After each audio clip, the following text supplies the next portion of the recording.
Break के बाद एक बार फिर से स्वागत है आपका। पहाड़ में पर्यटकों की भीड़ के बाद अब कूड़ा और प्लास्टिक जंगलों और शहरों में फैल रहा है, जिससे पर्यावरण को नुकसान पहुंच रहा है।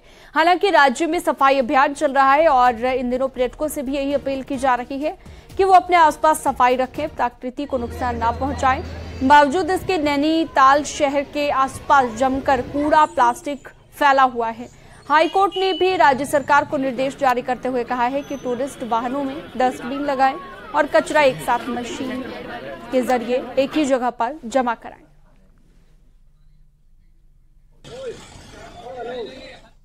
कचरा यहाँ पर बह के आ रहा है, अब जिसके उसे यहाँ पर मतलब जो स्थानीय निवासी है बहुत दिक्कत हो रही है। मतलब गर्मियों के दिन है, यहाँ मच्छर हो रहे हैं, पालिका के द्वारा यहाँ पर कोई छिड़काव भी नहीं कराया गया है।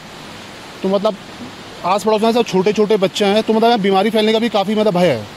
जो पोर्टेबल डस्टबिन होता है उसको इंस्टॉल करने की व्यवस्था रूल्स में की जाए और इसके बारे में स्टेट गवर्नमेंट अगली तारीख तक कोई निर्णय लेके कोर्ट को बताए। और साथ ही कोर्ट ने कमिश्नर कुमाऊं और कमिश्नर गलफा को ये डायरेक्शन दी है कि सॉलिड वेस्ट मैनेजमेंट को लेके जितने भी पूर्व के आदेश है कोर्ट के उनका अनुपालन करें और सभी जगह पर सॉलिड वेस्ट मैनेजमेंट फैसिलिटीज अगली तारीख तक फंक्शनल हो जाएं, इस बात को सुनिश्चित करें। चारधाम यात्रा में रिकॉर्ड तीर्थयात्री पहुंच रहे हैं। अब तक 29 लाख तीर्थयात्री चारों धामों में दर्शन कर चुके हैं। सबसे ज्यादा केदारनाथ में अब तक 9,88,000 तीर्थयात्री पहुंचे हैं, जबकि बद्रीनाथ में 8,54,000 तीर्थयात्री पहुंचे। गंगोत्री में 5.5 लाख और यमुनोत्री में 4.5 लाख यात्री पहुंचे और हेमकुंड साहिब में भी 78,000 से ज्यादा श्रद्धालु दर्शन कर चुके हैं।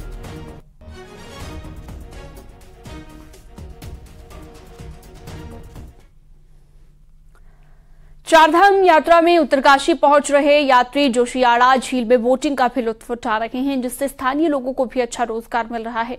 यात्री बोटिंग कर पूरे नगर क्षेत्र के सुंदर नजारों का दीदार कर रहे हैं। बोटिंग के दौरान यात्री जहां मनेरी फेज 2 बांध को करीब से देख रहे हैं, वहीं मणिकर्णिका घाट और झूला पुल को करीब से देख रहे हैं।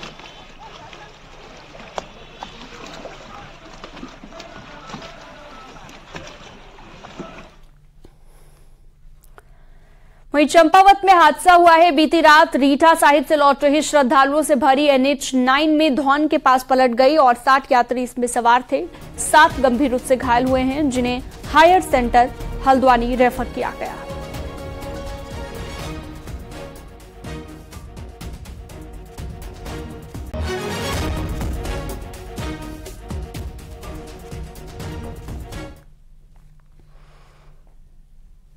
वहीं उत्तरकाशी में आकाशीय बिजली का कहर, 4 भैंसों की मौत हो गई है। आकाशीय बिजली गिरने से अगोडा के जंगलों में देवकुंड के पास की घटना है। जंगल में रहने वाले गुज्जरों की ये सारी भैंसें थी।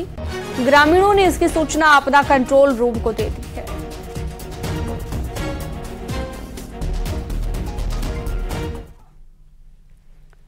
चमोली में लगातार 2 दिन से रुक रुक कर बारिश जारी है। जोशीमठ नगर क्षेत्र के सुनील वार्ड बिरुली तोक में एक गौशाला और उसके ऊपर बना कमरा क्षतिग्रस्त हो गया।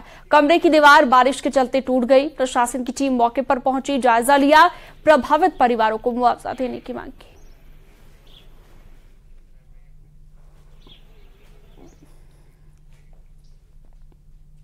पहाड़ों में भी पर्यटकों की संख्या बढ़ने से आए दिन सड़कों पर जाम रहता है। अब भारत सरकार पहाड़ की कई हाईवे को डबल लेन बनाने जा रही है। वहीं कोसी से कर्णप्रयाग नेशनल हाईवे को टनल से जोड़ा जा रहा है। देखिए,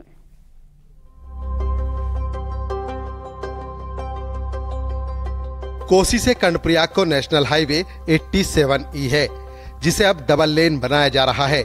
इसका सबसे बड़ा फायदा अल्मोड़ा नगर, जहां से NH को हटाकर चौसली कोसी किया जा रहा है। वहीं मझखाली में बाईपास और द्वाराहाट में टनल बनाकर बाजारों को टूटने से भी बचाया जा रहा है। ये राजमार्ग सीधे चौसली से कोसी मिलेगा, जो इसकी अपने नेक्स्ट DPR बनाने के भेजी है भारत सरकार को। और मझखाली में हम लोग बाईपास इसको बनाएंगे और क्योंकि जो बाजार का नुकसान कम हो, और दोराहट में सुरंग का निर्माण किया जाएगा क्योंकि वहाँ जगह नहीं है, उसमें टनल का प्रोविजन हमने किया है। अल्मोड़ा की lower mall road national highway के टूटने का खतरा कम हो सकता है, लेकिन कांग्रेस मांग कर रही है कि चौसली क्वारब सड़क का पहले निर्माण कर लें, फिर लोगों को गुमराह करें कि हम हाईवे बदलकर दूसरी जगह ले जा रहे हैं। सरकार को और यहाँ के नुमाइंदों को केवल हवा में बातें करने की आदत है, झूठ बोलने की आदत है, लेकिन जनता के लिए कुछ काम करने की मनस्थिति उनकी नहीं है। क्योंकि मैं देख रहा था, कुछ बयान पढ़ रहा था कि हमने बाईपास बना दिया है। अरे भैया, सड़क पहले कटवा दीजिए, उसके बाद बाईपास बनेगा। वो हम तो कब से मांग कर रहे हैं। माननीय गडकरी जी से बहुत पुरानी मांग है और उस पर उन्होंने कहा भी था कि हम तत्काल प्रभाव पर इसमें काम करेंगे। लेकिन 3 किलोमीटर सड़क का कटना और 3-3 पुलों का बनना अनिवार्य है। पहाड़ों में साल दर साल जिस रफ्तार से पर्यटकों की संख्या बढ़ रही है, उससे लगता है कि सड़कों के चौड़ीकरण का दबाव सरकार पर बढ़ा है। जल्द ही नेशनल हाईवे बनने लगेगा तो बीजेपी को भी 2024 के लोकसभा चुनावों में इसका लाभ मिलेगा। लोगों के आशियाने छीनने का खतरा भी टल सकेगा। न्यूज़ 18 के लिए अल्मोड़ा से किशन जोशी की रिपोर्ट।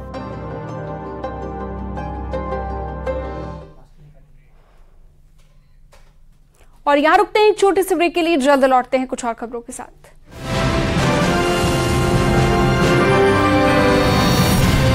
मंत्री राजनाथ सिंह आज देहरादून के दौरे पर रहेंगे। रक्षा मंत्री शाम को 5 बजे बीजेपी के वरिष्ठ नेताओं के साथ प्रबुद्ध सम्मेलन में प्रतिभाग करेंगे।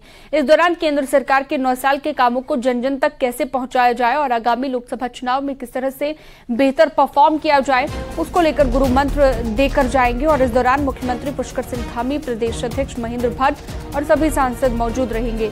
तैयारियों का जायजा लिया संवाददाता विशाल गर्ग। राजनाथ सिंह आज देहरादून के दौरे पर है, जहां पर वो शाम 5 बजे बीजेपी के बड़े नेताओं के साथ प्रबुद्ध सम्मेलन की बैठक करेंगे। इसमें मुख्यमंत्री पुष्कर सिंह धामी भी मौजूद होंगे, प्रदेश अध्यक्ष महेंद्र भट्ट भी मौजूद होंगे और तमाम सांसद भी यहां पर पहुंचेंगे। तमाम तैयारियां यहां पर कर ली गई हैं। किस तरह से आगामी रणनीति तय होगी, उन पर आज चर्चा होगी और आने वाले लोकसभा में किस तरह से बेहतर प्रदर्शन कर सकते हैं और केंद्र सरकार की योजनाओं को कैसे जन जन तक पहुंचाना है, ये सभी विषयों पर आज यहाँ पर चर्चा होने जा रही है। न्यूज़ 18 के लिए देहरादून से विशाल गर्ग।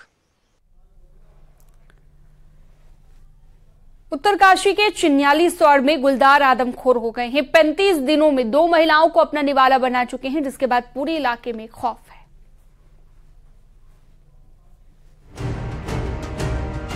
चिन्याली सौर के दिचली गमरी पट्टी में आदमखोर गुलदार की दहशत लगातार जारी है। पिछले 35 दिन के अंदर गुलदार ने मड़ी और भरकोट गांव की 2 महिलाओं को अपना निवाला बना लिया। इस दौरान 2 लोग घायल भी हो गए, जिससे पूरे इलाके में दहशत का माहौल है। गांव वाले सुबह 10 बजे से दोपहर 3 बजे के बीच ही घर से बाहर निकल रहे हैं। वहीं दूसरी ओर वन विभाग ने गुलदार को शूट आउट करने के निर्देश दिए हैं। प्रातः 10 बजे से पहले और शाम को 3 बजे के बाद जो है पूरे क्षेत्र में गुलदार के दहशत से सन्नाटा छा जाता है। और अभी जो घटना घटी है 3 दिन पहले, लेकिन गुलदार को अभी तक जो है विभाग द्वारा पकड़ा नहीं गया है।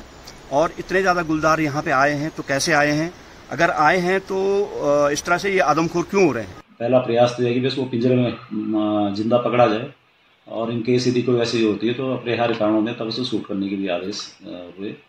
इसी क्रम में हमने एक शूटर मिस्टर जॉय होकिल हैं पौड़ी के, क्योंकि इससे पहले हम नरेंद्रनगर डिवीजन में थे तो उनके साथ हमारा काफी सफल एक्सपीरियंस रहा। वन विभाग पिछले 1 महीने में पिंजरा लगाकर 2 गुलदार को पकड़ चुका है, लेकिन हाल ही में गुलदार द्वारा एक और महिला को अपना निवाला बनाने के बाद वन विभाग गुलदार के आदमखोर बनने के कारणों को जानने में जुट गया है।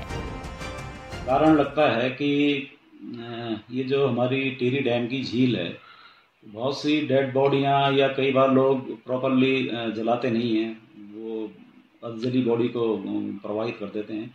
ये बॉडियां आके झील में अटक जाती हैं कि किनारे लग जाती है। तो एक संभावना है कि अगर लेपर्ड उसने उसकी बॉडी खा ली या उसको टेस्ट कर लिया तो उसे ह्यूमन प्लस का एक इंटरेस्ट आ जाता है। इस क्षेत्र में अचानक गुलदार की तादाद के बढ़ने के साथ उनका इंसानों को शिकार बनाना वन विभाग की परेशानी को बढ़ा रहा है और दूसरी ओर आदमखोर के आतंक से लोग खौफ में हैं। न्यूज़ 18 के लिए उत्तरकाशी से बलबीर परमार की रिपोर्ट।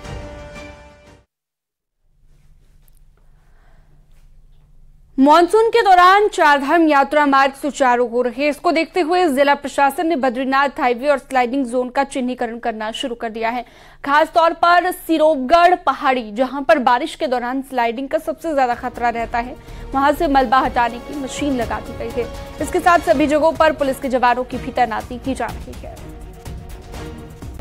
जो हमारी स्लाइडिंग जोन्स हैं नेशनल हाईवे पर, उसमें जैसे सिरोगढ़ है या अन्य जो पॉइंट्स हैं, वहाँ पर हमारी मशीन उसकी तैनाती की जा चुकी है और साथ ही लगातार वॉच हम लोग रखते हैं, यात्रियों को कोई परेशानी ना हो, इसलिए अगर कहीं बड़ी स्लाइड आने के चांसेस रहते हैं तो वहाँ निकटतम स्थानों पर खाने पीने टॉयलेट्स की व्यवस्था भी की जाती है, ताकि यात्रियों को अगर रुक रहे हैं तो कोई दिक्कत ना हो। और अब बात करेंगे मौसम के मिजाज की। उत्तराखंड में मौसम का मिजाज बदलने वाला है। मौसम विज्ञान केंद्र ने अगले कुछ घंटों के लिए उत्तराखंड में बारिश का ऑरेंज अलर्ट जारी किया है। हरिद्वार, यूएस नगर, देहरादून, पौड़ी, नैनीताल में तेज बारिश की संभावना जताई गई है।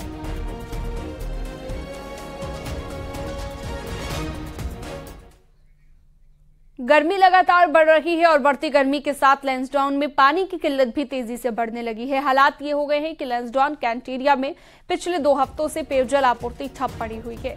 धोबी घाट और आसपास के प्राकृतिक जल स्रोतों से टैंकरों में पानी भरकर लैंसडाउन में पानी की सप्लाई की जा रही है। स्थानीय लोगों का कहना है कि पेयजल किल्लत से भारी परेशानियों का सामना करना पड़ रहा है। रोजमर्रा के काम तो दूर, पीने के लिए पानी की भी कमी होती जा रही है।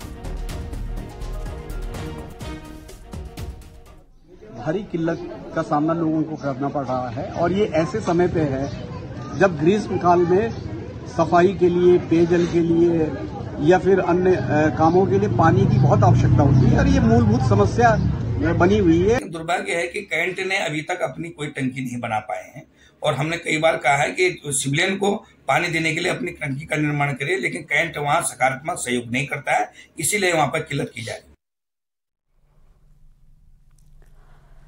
उत्तराखंड में गर्मी बढ़ने के साथ जंगलों में आग लगने की घटनाएं भी बढ़ रही हैं। पिछले 24 घंटे में 13 आग लगने की घटनाएं सामने आई है, जिससे वन विभाग को 22 लाख का नुकसान हुआ।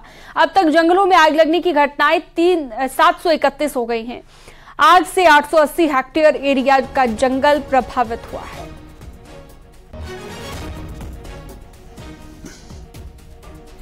बढ़ती गर्मी ने वन विभाग की मुश्किलें भी बढ़ा दी हैं। ऑल ओवर स्टेट में 731 घटनाओं में अभी तक 800 हेक्टेयर से अधिक क्षेत्र में जंगल प्रभावित हो चुके हैं। लगातार आग की घटनाएं बढ़ती जा रही हैं। सबसे अधिक कुमाऊं का एरिया प्रभावित है, जहां अभी तक 444 अग्नि दुर्घटनाएं हो चुकी हैं। इन सब ने वन विभाग की मुश्किलें बढ़ा दी हैं, लेकिन इस बीच मौसम वन विभाग के लिए राहत वाली खबर लेकर आने वाला है। वेदर डिपार्टमेंट के अनुसार 19 से 22 जून तक लगातार बारिश रहने वाली है। प्री मानसून बारिश होने वाली है और इसके बाद 25 जून को मानसून उत्तराखंड में एंटर करने वाला है। वन विभाग को अब उम्मीद है आसमानी बारिश से कि मानसून एंटर करेगा और उसके साथ जंगलों में लगी आग बुझ पाएगी। वन विभाग ने करीब अभी तक 22 लाख रुपए का नुकसान का आकलन किया है। कैमरा पर्सन दीपक उपाध्याय के साथ सुनील नौप्रभात, न्यूज 18 देहरादून। और यहां रुकते हैं एक छोटे से ब्रेक के लिए, जल्द लौटेंगे।